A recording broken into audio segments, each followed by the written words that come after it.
Everyone, to the April 5th, 2021 COVID-19 clinical care rounds focused on EMS, patient care, and operations. I'm John Kramer. I'm an emergency and EMS physician, the director of the National Office of EMS, the National Highway Traffic Safety Administration, and the team lead for the COVID-19 EMS pre-hospital team. I'm also the EMS medical director for the Caroline County, Maryland Department of Emergency Services. The purpose of these sessions is peer-to-peer, real-time sharing of COVID-19 EMS challenges and successes. In developing these sessions, our guiding principle is if I'm preparing my EMS system for COVID-19 patients, the clinicians I want to learn from are those who have the most experience. This is a voluntary public-private collaboration. Thanks to the multiple professional organizations who have collaborated in this series. We especially want to recognize two organizations that last week joined as new collaborating organizations within these clinical rounds. The Florida Association of EMS Medical Directors and the American Academy of Physicians Assistants. Welcome. We're glad to have your logos join the many other organizations on our COVID-19 clinical rounds bannerhead. This series is not intended to be redundant or replace any organization's initiatives. It is intended to be sharing of clinical experience, not recommendations or guidance. These ECHO clinical rounds you are now participating in are focused on healthcare providers sharing their successes and challenges with other healthcare providers. Thanks to Project ECHO, Dr. Bruce Strumminger and his team, Amanda, Amy, Celine, Max, Samantha, and the rest of the team for the peer-to-peer learning platform that we're using for these rounds. Upcoming ECHO COVID clinical rounds currently are typically all noon Eastern Time, US. As you know, Monday focuses on EMS rounds, Tuesday, critical care issues, and Thursday, emergency department rounds. Appreciation also to NETEC, the National Emerging Special Pathogen Training and Education Center, for their support with these rounds. These ECHO clinical rounds and NETEC's webinars are complementary to each other. We continue to receive many questions for each of these rounds and apologize in advance that we're not able to answer all of them. We have selected major themes from your questions and we'll cover some of those in today's session and in future sessions. We'll also be doing crowdsourcing and polling questions with the results shown in real time, so we all have the opportunity to learn together. I'd like to now turn it over to Bruce Strumminger to review additional logistics and other information. Bruce. Thank you, John, and welcome everyone, and particularly welcome to Heather and Terry. Thanks for joining us today. Looking forward to your presentations. And as usual, to our panelists and most of all to the participants. I'm just gonna, as usual, run through a few logistic items and additional announcements. As John said, we love your questions, so please share them with us and put them in the Q&A section using that Q&A button at the bottom right of the Zoom toolbar. We'll be monitoring the Q&A area and try to get to as many questions as we can. If you do have any technical or logistic issues, please put those in the chat feature and we'll try to help you out with those. As always, we're recording today's session and your attendance is consent to be recorded. Thanks for that. The presentations today will be shared on the Clinical Rounds website. We'll be sharing a link to that in the chat and it's also in the announcement, along with the recording, which should be up within a day or two. We are offering CME and other continuing professional development credits through the University of New Mexico, where Project ECHO is based. About 15 minutes before the end of today's session, we'll put a link to a survey, an electronic survey, which will then lead to the instant CME. And we really appreciate your feedback. We look at it carefully, and it helps guide us in planning clinical rounds as we go forward. There should also be a link in today's email announcement. Everyone has 48 hours to complete the survey and receive that CME or CPD. Just a reminder that these learning sessions are focused on improving patient care and health systems and supporting clinicians. Please let's keep them apolitical and non-commercial. Thank you for that. Just a note about data use. You share a variety of data with us when you register, when you answer the polling questions, the Q&A, et cetera, et cetera. Your individual data is all kept confidential, and we take data stewardship seriously. The data we do share with John and Rick and Asper is all de-identified. John mentioned that NETEC is a partner in this initiative, and they have their own great webinar series. And so we'll share a link to that so you can register for future sessions. They also have an archive of all the webinars they've done on COVID-19 over the last year. So we recommend that to you. And the Association of American Medical Colleges is a partner in this clinical round series. They have a wonderful clinical guidance repository that they keep up regularly. I need to update my slide. It says here last updated January 14, but I know they're actually doing it every week. So we'll share a link to that for you as well. And with that, John, back to you for the crowdsourcing question. Thank you, Bruce. As you read the crowdsourcing question, you will notice that there is an obvious assumption instilled within that question. But what has been the most important modification that you have made during the pandemic response to address education needs in your agency? So the assumption is obviously you have had to make modifications. When you respond to the question, please indicate the country or the country you're responding from or the area of the United States when responding. I'd like to now ask the panelists to take themselves off mute very quickly, and we'll go around and have the panelists introduce themselves before I introduce our guest speakers today. Rick, let's start with you, please.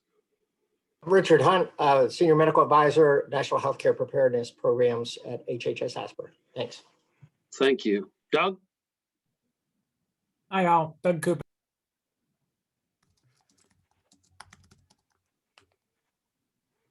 You went on mute, Doug. Oh, sorry about that. I'm an EMS and emergency physician with Geisinger Health System in central Pennsylvania. I also serve as the state EMS medical director for Pennsylvania, and I'm on here in this role as a board member for NEMSP. Thank you, sir. David?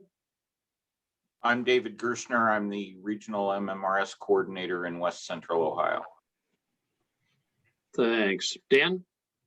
Dan Gerard, I'm the EMS coordinator for the City of Alameda Fire Department, and I'm also the president-elect for the International Association of EMS Chiefs. Thank you. Rob? Hi, I'm Rob McClintock. I'm the Deputy Director for Fire and EMS Operations at the International Association of Firefighters. Thanks, Rob. Bill? Yeah, hello, Bill Fales. I'm a professor of emergency medicine at Western Michigan University School of Medicine and serve as a state medical director for Michigan for EMS and trauma. Thanks. Thanks, Bill. Bruce? Bruce Evans, Fire Chief, Upper Pine River Fire Protection District, and the president of the National Association of EMTs. Great. Thank you all. It's now my pleasure to introduce our two speakers for today. Dr. Heather Davis is the Director of Student Assessment in the David Geffen School of Medicine in Los Angeles. She previously spent more than 20 years in leadership positions at the UCLA Center for Pre-Hospital Care, most recently as the Associate Director, and 12 years as the Paramedic Program Director. She holds a doctorate in educational psychology from the University of Southern California, and is also currently the board chair for the National Registry of EMTs. Terry Goody has over 30 years of experience in EMS as a critical care paramedic, field supervisor, and EMS educator. She's been the EMS education coordinator for the Michigan Office of EMS and Trauma for the past 8.5 years. She holds a bachelor's degree in healthcare administration and a master's degree in education, and also serves as the chair of the NASEMSO Education Committee. My apologies. Heather, thank you for joining us. If you want to pull up your slides and share them, that would be great. You're on. Great, will do. Thank you for having me. It's a pleasure to be here. We thought maybe a good way to start would be sort of what have been some of the national changes, and then I'll turn it over to Terry to talk about what some of those state changes are. So representing the National Registry, we'll talk first about maybe what some of those national changes were, given the goal of maintaining continuity of a competent workforce. So from that perspective of protection of the public and making it possible for providers to maintain their certification and continue providing care, important things were whether it was possible to come together to complete a psychomotor exam. And so there were modifications immediately made to conduct a psychomotor exam. And when that was not possible, the development of a provisional registration. And so about 30 of the states took advantage of that provisional registration, meaning they suspended the psychomotor and actually said, we'll allow them to practice based on the portfolio that was completed in their original education. So signed off by their program directors and medical directors, verifying that they had completed acceptable numbers and experiences within their training, and under proper supervision, provide care to patients. And then at some point in time, circle back and in some cases, complete the psychomotor when safe to do so. And most states have now done that. We're experiencing about 110 psychomotor exams a week at this point, although that sort of ebbs and flows with what's going on with the case rates in each of the states. Something the registry had planned to do, but certainly not at this sort of speed, was the development of remote proctoring. And our board had planned to do it at the EMR level on a low risk, sort of low frequency exposure. And we had sort of planned to do it with one of our partners in the state of Alaska based on their rural exposure. They really literally had folks who just can't get to a testing site, but had folks in, that could get to a library, a community center, places where they could do a remote proctored event. Well, this changed that, and we immediately needed to figure out remote proctoring, and so did so at both the AEMT and EMT level, but still not at the paramedic level based on the sort of risk exposure, frequency and criticality of the level of knowledge and sort of depth of types of events that paramedics need to be competent for.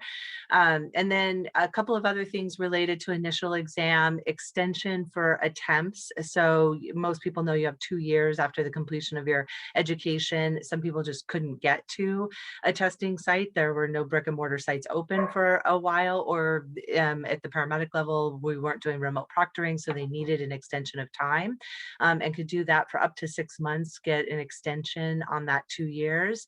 And then also an important change was if you had some sort of appeal in some criminal conviction situation or something related to an accommodation and you were appealing, you used to have to present yourself in Columbus, Ohio to make that appeal if it was at the most final level. We started doing those via Zoom, and that's been an important change that now will be permanent. We will have voted to continue to do those appeals via Zoom. And so for travel reasons and for lots of EDI kinds of reasons, I think it's important that we've made that change. For re-registration, things that were important were lifting those distance CE limits. We had actually planned to go back to normal normal because there is a nationwide continued competency committee that is working on this with stakeholders from all the national organizations, including folks from other industries that are helping to advise our national stakeholders, including aviation and engineering and other large stakeholder groups. However, several of the states have said, we need you to revisit this. And so at our June board meeting, we'll be taking another look at those distance CE limits, because in several states, they are still not gathering for continuing education. And we may need to extend that beyond this current year. And then the last would be extension of the research cycle for 90 days. So last year, as most people know, we research in March every year. But in March last year, that was just not going to be possible. And we certainly couldn't have thousands of providers expiring on March 31st last year. So we extended by 90 days. So those were sort of the big national changes from the National Registry when we saw a need to make sure that people weren't expiring and could continue to staff those rigs and provide competent patient care. And then the world sort of shut down. And so maybe I'll turn it over to Terry and she can talk about what that meant at the state level, making sense of some of those changes, and then what they did and what some of the state changes were when we think about what folks needed to do and pivot at the provider program level and at the state level.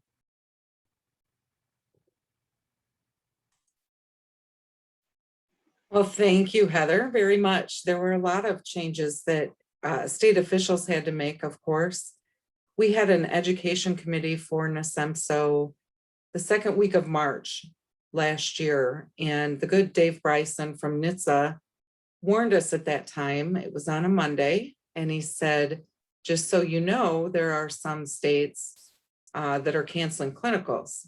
That was something none of us had really considered ever being a problem. And by the end of that week, the phone calls and emails started coming in from our programs. That was our first concern, of course, was clinicals and field internships being canceled. Of course, in a time prior to COVID, when we're already struggling for EMS providers to now have a delay in their education to get them licensed was a huge concern. So in Michigan, all of our hospitals canceled clinicals for all healthcare professionals, any of the education programs. There were no more clinicals. And many of our schools and colleges closed. Michigan was one of those states that locked down early, and we still are on a lot of restrictions. So those clinicals, what we did as a state, EMT level is required to do both hospital emergency department and EMS clinicals. However, we immediately dropped the requirement for emergency department for our EMT levels because they just simply couldn't get those done. So by allowing them to continue on an EMS agency, getting their clinical experiences, that helped a lot.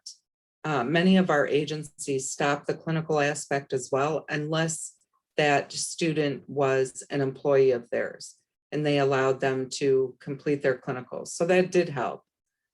We were able to offer different course end dates for our programs. So if some students were able to complete their clinicals early in all aspects of their program, then we allowed those students to be referred to registry for their certification exam. And that helped tremendously.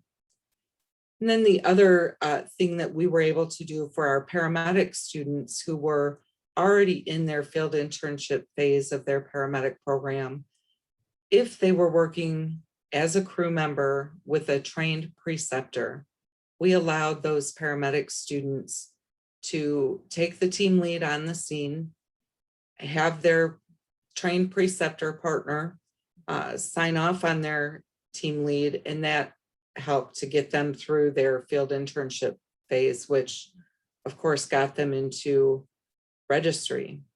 And then our second concern were labs. Our labs, that's a huge part of the EMS program. So many colleges continue just to do the didactic portions virtually and put their labs on hold. But I want to show you these slides. I'll start with this first one. This is what one of our paramedic programs, Bay College in the moonlit town of Escanaba in our Upper Peninsula, and Dr. Kramer's hometown. What they did was they could feel the writing on the wall, and they knew that they would be home for a while. They are a rural area, and they sent their students home with equipment. They sent them home with this drug bag. This is their drug bag. And they separated copies of the labels of the medications they use in the classroom. And that was their drug bag. And then if you could move to the next slide. This next best practice they did was send them home with a baggie full of various size syringes. And then the next slide will show you how they were able to conduct their labs virtually. So the students had to have their colored water would represent their medications, and clear water would represent saline. So during their lab time, when they would give them a scenario, and they would have to draw up the medication, they would choose the right medication out of their drug bag, and then they would draw up the medication and use a saline for dilution. And they were able to really get through those scenarios pretty well. And then the next slide is, I don't want to sound like a commercial at all. This is an app that they utilized. It's called Simple. It's a smartphone app. And the instructors can set up the scenarios for the patient. It includes their vital signs, their EKG. They can do 12 leads. And depending on how well the student does during the scenario will show an improvement or a decline in the patient condition. And this app helped them get through those pretty successfully. In fact, the students, as they started coming back into the classroom in the late summer, they said, we still want to do these virtual labs, and we want to use the equipment that you sent home with us. They each had a CPR mannequin, things like that. So they were able to do that. It was a smaller training program, so they had enough equipment to send with each student. But those are some best practices that some of our programs were able to utilize for labs. And then our third concern, of course, was the national registry and the certification exams. You know, they immediately, registry began holding state official calls weekly for us as state officials to keep up to date, and the communications open and problem solving between all the states. And that was wonderful. And we still hold these calls now monthly with registry, and very beneficial for all of our states. The cognitive exams, Pearson View was closed for a week. After that first week in mid-March of last year, they were able to open some of their main sites. And that was wonderful because it allowed our students to go in and get their didactic exams taken care of. In July, it was July when we could start planning to move back into the classroom with very strong limitations. One of those limitations forced us to reinvent how we do our ALS psychomotor exams. And it's been so successful. This is going to continue even after COVID is a bad memory for us all. What we have is 2 exams per day at the host site, 9 graduates in each exam. When they start, the graduate goes to the first room. They immediately finish that room and go to the next room, and they get through their whole exam at one time. If they have to retest, then they're back in the monitoring room. If they do not, they are congratulated and sent on their way. So that has been very successful. The graduates love it. They're not sitting in a room all day. The evaluators love it because they're getting through the exams a lot quicker, and that's been very successful in our state.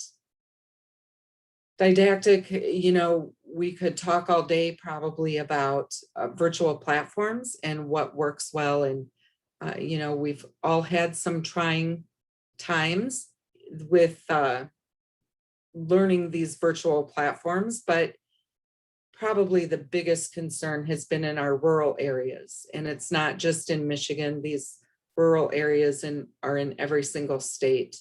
And the internet access is limited at best in some of these areas. So a lot of those programs just simply had to stop their program and restart it once they could get back into the classroom. As a state, something that we were able to do is offer all of our licensed providers, if they work for an agency or have their medical control authority, sign off up to 10 continuing education credits in the operations category for emergency preparedness. And this allowed 10 credits for stuff that they're doing every single day in dealing with COVID. And that was very appreciated and helpful to the licensee. And then our Safe Start plan, each program had to create their own Safe Start plan. We gave them an example and some guidelines, but all following the CDC recommendations, which include, no more than 10 whenever possible, practice only on mannequins, a disinfectant, having a questionnaire, a survey at the beginning, and temperature checks, those kind of things. Probably the best thing that's happened for our program directors in our state was when we first closed down for COVID. One of our paramedic program directors said, we need to figure this out, and we can only figure this out together. Can we set up a team meeting with all the paramedic program directors, and we can just work through some of the issues we're having, and maybe we can help each other. That's been such a benefit to all of our programs. And we meet now bi-weekly, and they still meet all the time. They're a great group, and their programs have only improved because of what they have networked together and put in some best practices. And then finally, the NAMC paper, the approaches for initial EMS education at all levels following the pandemic. We, of course, were hoping that pandemic would be a bad memory now. It still is not. But these best practices will help to get our programs online for learning what worked best and how to implement these maybe virtual labs and didactic education, and help those who are in areas that don't have internet access readily available to them. So those are some of the things that we've done. And that was it for me. What do you mean that was it? That was a lot. I know. That you covered in a very short period of time. And I won't reflect any biases to my native state or my hometown, but that was a really cool idea that Bay College had. Heather, any follow-up questions or comments before we go to panel discussions? Anything from Terry's comments?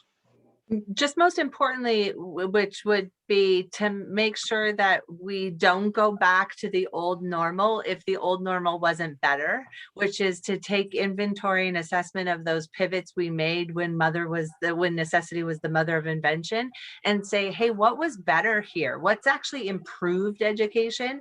And we consider keeping those and making that the new normal.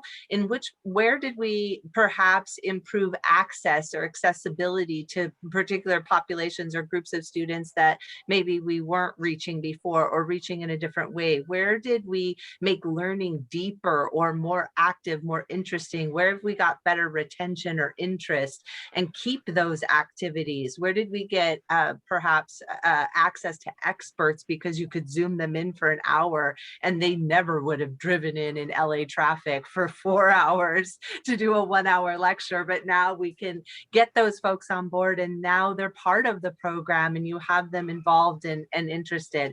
Those would be the things I would say about any of these interventions that we've made. I'm seeing in the chat programs that are responding and saying, we went to pod-based training or cohort-based training to limit exposure, but that really builds teamwork.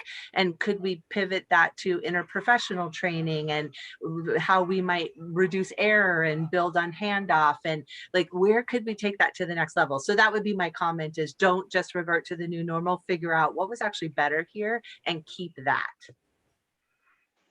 Thank you.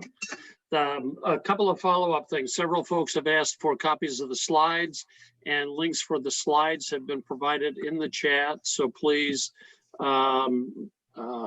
access those through the chat function. Terry, I want to follow up real quickly. There have been a number of questions and comments about the Simple app. And before going to the panel, is that app accessible instructor to multiple students at the same time, or is it a one-on-one? It is to multiple, and that is, I personally have not used it. This program has loved it so much, and I know that there's a nominal fee to have access to be able to reach all the students and to change the, you can change the condition based on their treatment throughout it. I don't know what that fee is. I don't think it's much, but they just love that app. And like I said, I don't want to sound like a commercial for it. It's one app that was very successful for them. So yeah, and they just were able to download it from their app store. Thank you. All right. Panelists. Questions, Dan. Great presentation by both you guys, and Heather. The registry walks on water in my eyes. The modification, and this question is for both, because I'd like to hear both of you guys respond. The modifications made for the psychomotor assessment, this is probably one of the things that brings people the biggest angst when they take the registry, is the psychomotor assessment. How has that affected the success of the registrants? And what were the parameters did you use to determine success and competence for the people that you're putting out in the field? Is there going to be some type of longitudinal study where we look at prior registrants and people that had this modified process for the psychomotor exam? And again, great presentation by both of you. Thank you so much. Thanks, Dan, for your question. So the reality is that most people are pretty successful on the psychomotor exam anyway. So we have a really high success rate. So before you ask it, I'll just answer the next question, which is, then why do you have a psychomotor exam if everybody passes it? Is it really the gatekeeper that one, Dave's laughing, that it would prove to, that we would need it to be? And so there's, a couple of different arguments there. Some people would say when it's part of the exam, then people will include it in their professional preparation. And others will say it is when you have it there to demonstrate that in this moment in time, they had this competency on this day. But I think what some people know is that the psychomotor exam is undergoing modification. The things that don't need to be on the demonstrated in a psychomotor way, for example, static cardiology, is moving to the cognitive exam. Like, you don't need to sit across from somebody and read strips. That can be on the cognitive exam, and that's moving there now. So there are some modifications coming, and the National Registry is hoping to move us towards where we see more other industries use artificial intelligence and simulation because of the powerful algorithms behind that. What we've always said is what we hope that psychomotor exam will be is clinical judgment, clinical reasoning, and performance of the skills of taking care of patients. But it's difficult with all the variables that happen on that day to really tell where did somebody go wrong. And when, for example, the anesthesiologists use simulation for their maintenance of certification cases, and they really have a powerful algorithm behind it that can kind of tell where did the decision making go wrong. And that's some of what we're hoping to begin to utilize. But clearly we need to make sure the technology is there, that people have access to it and can practice with it before it starts to make it onto the exam. And so that's the sort of direction I think we're headed, but in still a couple of years. Thank you very much. And you know, I think that's the thing that we struggle with as an industry. Do I want to know what you know, or do I want to know what you can do? And to be honest with you, like, I want the guy, what can you do? When I put you in this scenario, how are you going to respond? How are you going to react? You know, those global rating assessments are so key to really predicting provider success moving forward. And again, thank you. Yeah, it's coming in. I'll give Terry a chance to respond, but it's in my, if we get to it, it's in my last slide, which is where should we be thinking, which is competency-based education, or sort of these readiness for practice, you know, in the GME world, but there's a sort of ready day one kind of feel, which is, and they mean ready for residency, but I really think we're talking about ready to run a call, but not done with my learning, right? Ready to not hurt a patient, but still there's so much to learn in the development of my practice and my development of as a clinician. I'm just ready to keep going on day one, but won't hurt anybody. And so we really want to know, what can you do?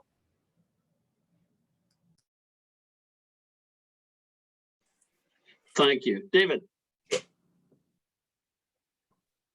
Don, if I can just share my screen for a second, I just wanted to show you something that was developed in my area. So this was actually not a response to COVID. This was something we put together quite some time ago. And John, as you and Rick know, we have an unusual system that we have a shared drug bag with over 100 EMS agencies and over 36 hospitals and EDs using the same drug bag. But our Greater Miami Valley EMS Council quite some time ago put together a virtual drug bag. And so we have on this page, it shows the various compartments, and then you can click on the link for any compartment and see exactly what's in there and how it's laid out. And then down below, you can click on each drug and get a list of what that drug is used for in our regional standing orders. So all of this is on the Greater Miami Valley EMS Council website, and I'll put a link for that in the chat. This is not something that was developed for COVID. As I said, we've had this for quite some time. I actually don't know who originated the idea for this, but it is a really nice resource for us. And I really loved Heather's comment that we need to remember, after we move beyond COVID, the good things that we found and continue to make use of them, because I think there have been a lot of really great innovations that have occurred as a result of COVID. And I would say that the ECHO webinars are one of those. So as we discussed last week, I hope that we'll continue these. Thanks, Dave. Other questions or comments from panelists? Doug. So thanks to both of the presenters. I think that very interesting perspectives and some unique solutions that came up through this crisis. I wanted to ask a question about something that Heather said near the end, or in sort of a summary statement that she made about, you know, where we go and how we go forward.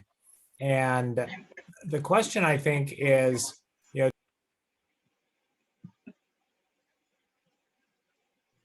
Doug, you're muted, Doug. Sorry, how do we, identify those things that have been positive to education and we can take forward? And how do we resist the natural thing that I see happening out of this, which is the natural human EMS response to, well, we didn't have to do that National Registry Psychomotor exam, and we put those people in the field a couple months ago. Why do we now have to go back to it? Or we didn't have to do such and such in our educational program, and why do we have to go back to it? When I think it is very difficult to cut some of the corners that have been a mainstay of the way we felt we had to do things to make sure that they are done safely and knowledgeably. And how do we make sure that the things that we keep as changes, truly are good rather than just easier and people want to go that route?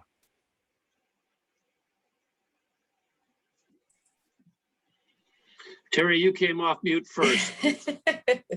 So, as state officials, there are times when an emergency order has been signed by a governor.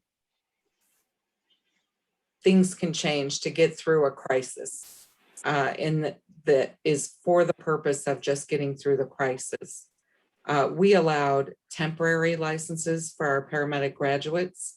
However, they still had to work with another paramedic. There were still limitations on what they could do.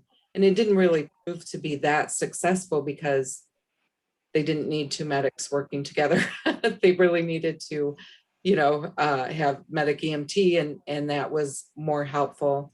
But, we tried to do everything we could to get through this crisis that has obviously gone on more than a year now. And so it's those types of things that you find during that crisis. And then is there something beneficial from that at the end? And I think that we found and mentioned some of those things that will continue on, but some that just didn't work or just wasn't that successful. And we'll continue obviously to hot wash this as we go on. Heather? I was typing a response to a participant. You caught me multitasking. Yeah, the fact of the matter is we have to, connect our research dots, right? And one of the things that we don't know very well is how much of what we require in education matters. Because we don't have a great connection to the clinical competence of our providers and the outcomes of their patients. And so I feel like we need to keep trying to connect the dots on that. And I think we're getting closer because we finally have data systems that do track the patients that a provider takes care of throughout their career. But what might it look like if the patients they took care of as a learner and the exposures they had as a learner were connected then to the incidences they had as a new provider? There are things in other models of healthcare education, whether it's the graduate nurse or the intern or the residency model. There are more continuums of care in which you do not get dumped in a rig with another provider and a pat on the tush and like go forth on day one, and somebody just hopes that you're ready. And so I do think that we still need to keep working on making sure that the requirements that we have in our education system really translate to best outcomes for patients on the other side of that certification and licensure. And I think in the meantime, we're still doing a bit of best guess that things that we have in place, the hurdles and the requirements that we have in place, whether they're a portfolio or hours requirements or examination requirements, are translating into best outcomes for patients. But if we could close those gaps and actually demonstrate some of that, that would be really helpful. And then we could know for sure. We just published a paper, not we, but Dr. Brazelton and Dave Page and colleagues, Gordy Cox, just published a paper a month or so ago about what out of the portfolio can folks actually get done. And so that should help direct some of these decisions about what gets included. And I know that COA and registry are working now on a revision to the portfolio in which the COA requirements, the registry requirements, all of those program requirements are aligned so that people are not feeling like they serve multiple masters, and that you're not just checking boxes for your students, particularly paramedic students, and that many states have already implemented, not many, some states have implemented portfolios at the EMT level for their students. And that seems like a positive direction, as long as those, again, translate into better patient care or the knowledge and skills required to take good care of patients. Thank you. I want to just double check. One of our colleagues from Israel, Chaim Rafalowski, are you on? Do we still have our connection with you? And do you have any thoughts or observations about the Israeli education system over this pandemic? Good afternoon, and thank you very much for having us.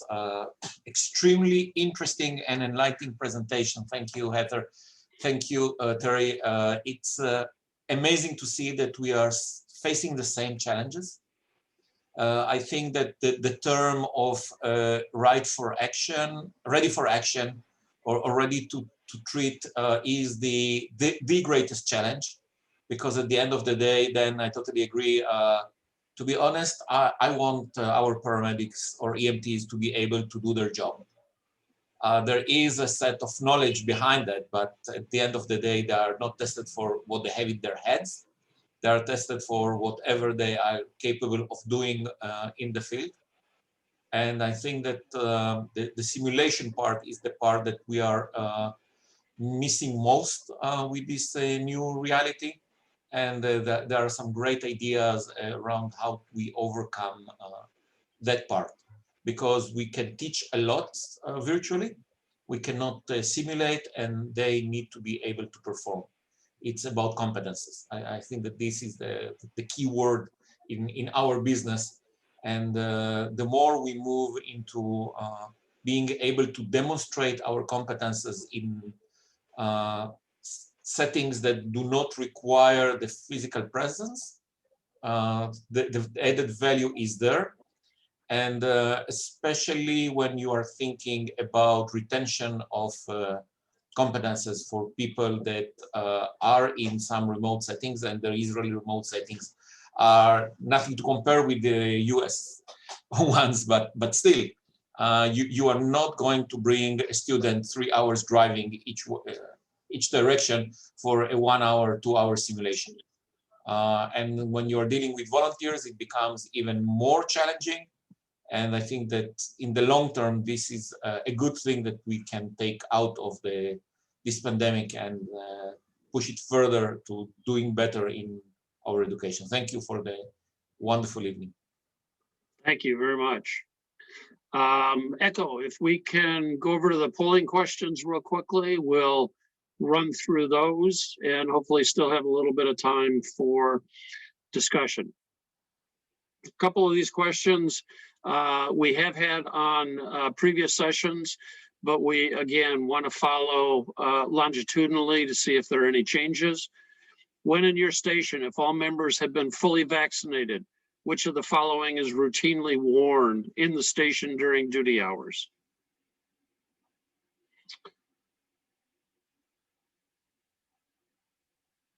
And folks are jumping on that very quickly. Thank you. We'll let things go for a couple more seconds here. And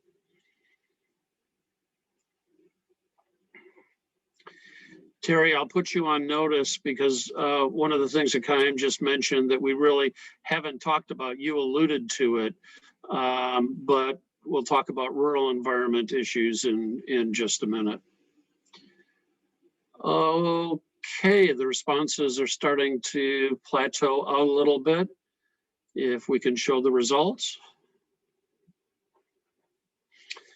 So almost a third not wearing a mask or respirators if everybody has been fully vaccinated.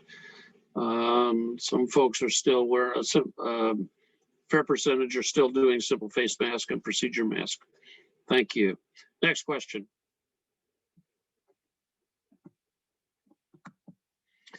Same question, but not all members have been fully vaccinated. Which of the following is routinely worn in the station during duty hours?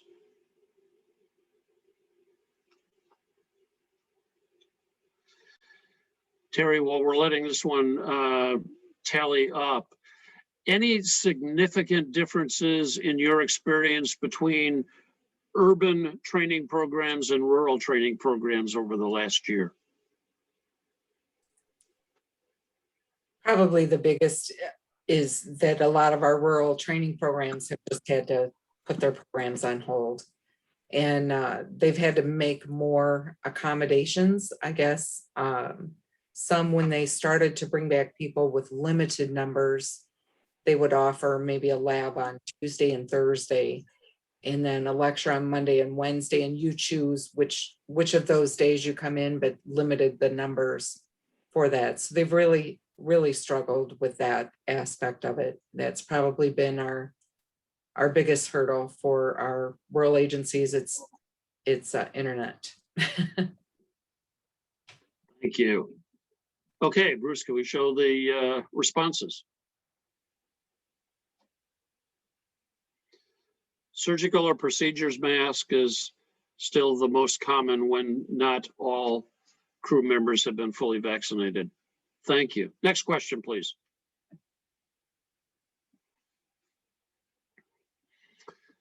Yes or no, true or false, the pandemic has not affected educational issues faced by my agency?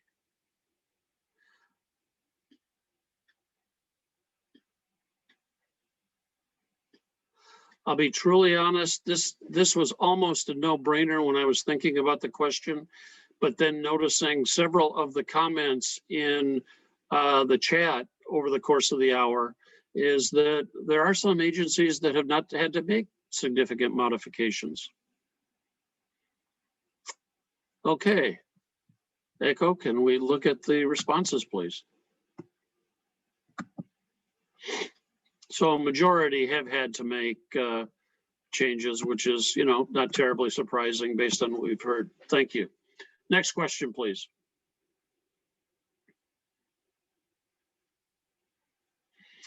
Which of the following components of the EMS education system have been impacted? Any or all? Didactic, clinical, field internships, continuing education, national registry requirements, state licensure requirements, local credentialing requirements. And this can be more than one, so I know it'll be hard to analyze.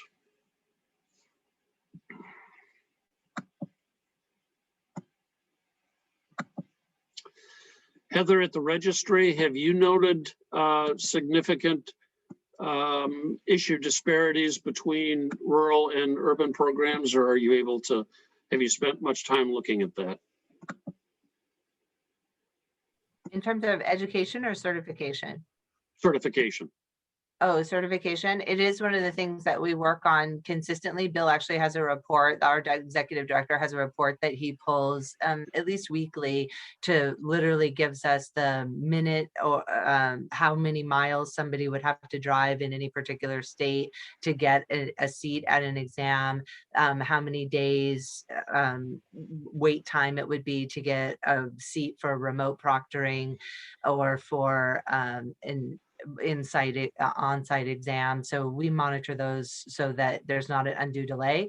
And the board gave Bill permission to grant exceptions to the timeline limits if there is some sort of exceptional delay because of distance or Pearson VUE sites not being available in that area. So Got it. Thank you. Okay, Echo, if we could please show the responses. And it has affected all areas with the exception of maybe not much on the local credentialing, which in my mind is not terribly surprising. Next question, please. Now, this is just a modification of the one you just had to indicate, please, which has had the most significant impact.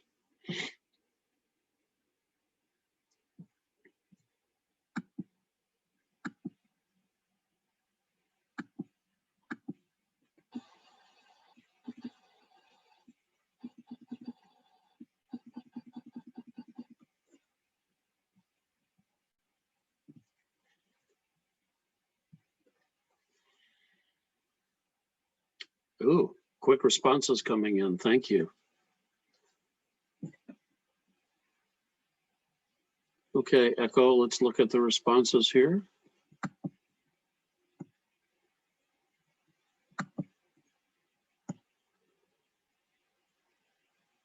Clinical education and then field internship. Oh, I'm sorry, and continuing education. Okay, that actually surprised me a little bit based on what we had been talking earlier in regards to virtual learning. Thank you. And I think we have one more question.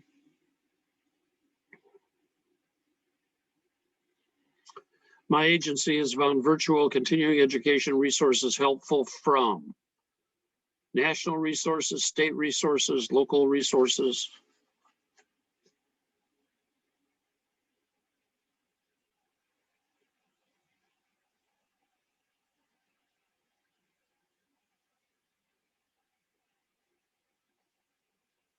We'll let it go. We've still got some responses coming in.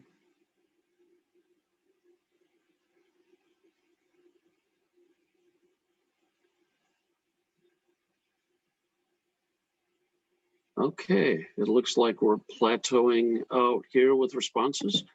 Can we see the results, please?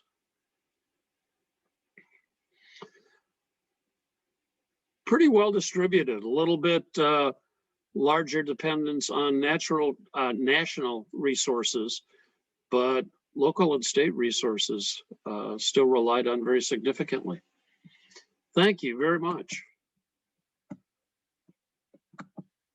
Any additional questions, comments from panelists? Rick, please. Yeah, I'm really fascinated by the presentations, the sort of ingenuity. And I have like one really specific question for each of you, same question. Is there a specific skill, competency that based on the experiences over the past year, absolutely hands down require in-person training? Whoever wants to go first.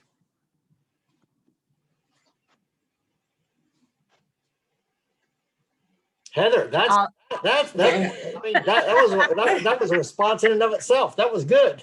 You go, Heather. Yeah, I do think that there is an element of the assessment. So there's a lot that you can do with the students in terms of a patient assessment. We learn to connect the monitor through Zoom and they can read the monitor, they can see a patient. Telehealth is now reimbursable. There's so much of that they really could do, but there is an element of being with a human being that I really do think that somewhere along the way, people will have to learn to hold a hand and touch a human and be in learn how to comfort people. And not that you and I can't do that, but we have done that next to live humans. So now doing it through a computer screen, we have other skills that have taught us that we can pull on. And I do think that somehow we want to get our new providers some experience with real humans before we unleash them on the unsuspecting public. Heather, thanks. I'm not sure I would have expected that, but I actually get your insight with that. Thanks. Terry? I was going to say the same thing. The human contact and communicating with a person is huge. And plastic people or virtual people don't always do that. When you're trying to pretend you're on a call, to do it virtually is so much different than even having a real live pseudo patient there for you to communicate with. That's just a huge loss right now. Of the answers, and I was fascinated. I was like waiting for, okay, like IV, whatever, but it wasn't that at all. All right, thanks, John. I'm going to pick up on one question that came in specifically for Rob, Bruce, or Dan. Is the current licensing system under COVID raising any red flags on mutual aid or out-of-state resources for wildfires, disaster situations, COVID vaccinations? Anything that any of the three of you have noticed from your perspectives? I'll go first. I mean, we haven't run into any issues as of yet. The state of California is fairly adaptive with 50 some odd counties and 50 different LEMSAs. We adapt fairly well to bringing people in on out of county mutual aid and, statewide response, and bringing in providers from out of state. It's just something we've been dealing with for a long time, but it is something we're cognizant of and, we're keeping an eye on. Bruce? Yeah, John, so as we speak, I have paramedics in New Jersey, I have I have EMTs in Memphis, all a part of the FEMA deployment system. So they've had no issues where they're at. Matter of fact, I'm on our third round of FEMA deployments into New Jersey. This is going to be one hell of a wildfire season. I can tell you that right now. We this weekend we had our first fire spark up. It's extremely dry. And I think the challenges that are going to be put in place this year are going to be pretty significant. So this will be a real test for the wildfire EMTs and paramedic positions, the line EMTs, line paramedics.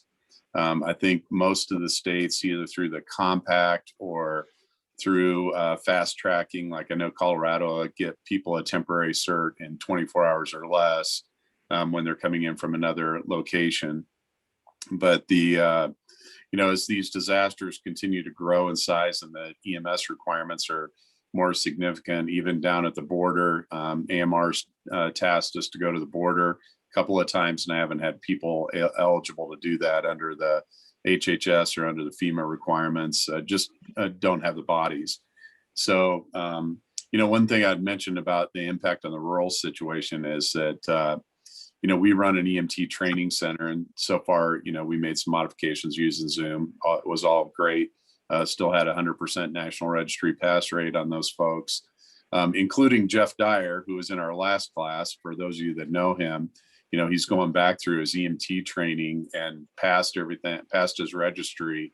And I think it'll be great to get a reflection on him from when he first took his EMT training back in the late 70s and now back taking the EMT class currently, and what it looks like 40 or 50 years later. As he turned 66 just a couple of days ago. Very interesting perspective on that. And then I would tell you the other crazy thing about the technology is we're involved in a NIST grant as a super rural provider. And we have these, we just got 4 Oculuses out of that NIST grant. And I'll tell you, the technology for the cardiac arrest scenarios on the Oculus, you know, it really is incredible. I mean, you know, it just the sheer, somebody mentioned this earlier, I think it was you, Heather, on the AI, and then what's going on with the, you know, virtual reality situations on all these things. And again, I wonder, you know, where's the crossover going to be? Like also what you mentioned, Heather, is about, you know, all these gaming kids that are coming out. We've already identified that they had a problem with making connections to real human beings. And I, you know, as a still practicing paramedic and still taking a shift every now and then, you know, I get in the back of the truck and I watch these kids, you know, that are 21 or 22 that can't talk to somebody on the gurney, you know, while they're a 28-minute ride into the hospital. And that's concerning. And I don't know where we're going to get, you know, where we're going to go with that. It's we'll see how it works in the future. But all these are great topics, and, you know, really good discussion today on the ECHO project. Thank you, Bruce. Say hi to Jeff for many of us. Samantha, while we're setting up to close here, if you could pull up Heather's last slide, please, that she made reference to a couple of minutes ago. And I will turn to Terry first, and then Heather. Any final observations, thoughts? Thank you so much for being part of this discussion. You know, you look at the chat and folks are amazed at the things that you've talked about. Terry? Well, thank you so much, John, and to all of you from ECHO, not just for today, but for your continued presentations, because I've gotten a lot out of these. So we really appreciate that out in the field. For education, just really start writing down what your best practices are and start making changes, because these changes are here to stay. But if you make them positive, it's going to have an overall good effect for our providers out there. And if you can work on those interpersonal communications between a student and a patient, that really is the area that we're lacking in. So just keep working on that, and anything I can do, please feel free to reach out to me. Thank you so much. Heather?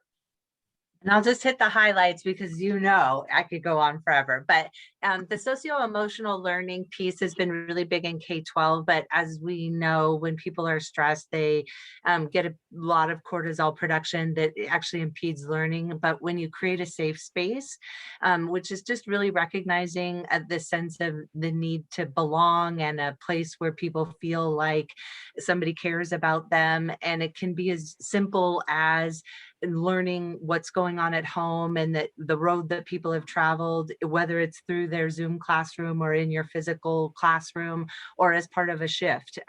It produces oxytocin, and that can undo some of the damage that has been done with that cortisol. And most importantly, for learning and performance of that stuff that you are hoping that they learned, it creates better retention and better transfer for when you need them to be able to use that knowledge and skills that you taught them in the classroom or lab. So we need to probably pay some attention to that, because not only are our learning environments stressful, when they are going to use that information is really stressful.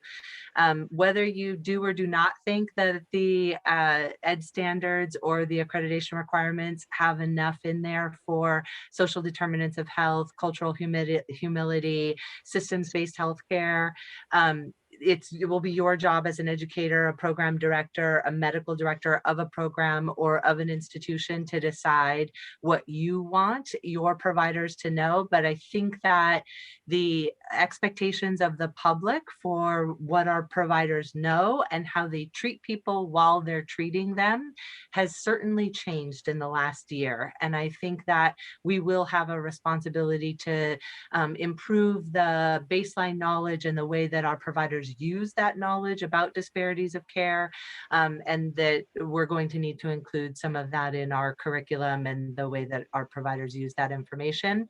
And probably the last piece that I'll I'll get a plug in here for, is teaching our providers how to be self-regulated learners and use some self-directed learning, meaning knowing where they have gaps and identifying that, because in the field, nobody's going to walk behind them going, hey, that wasn't right. You missed that 12 lead. You misinterpreted that.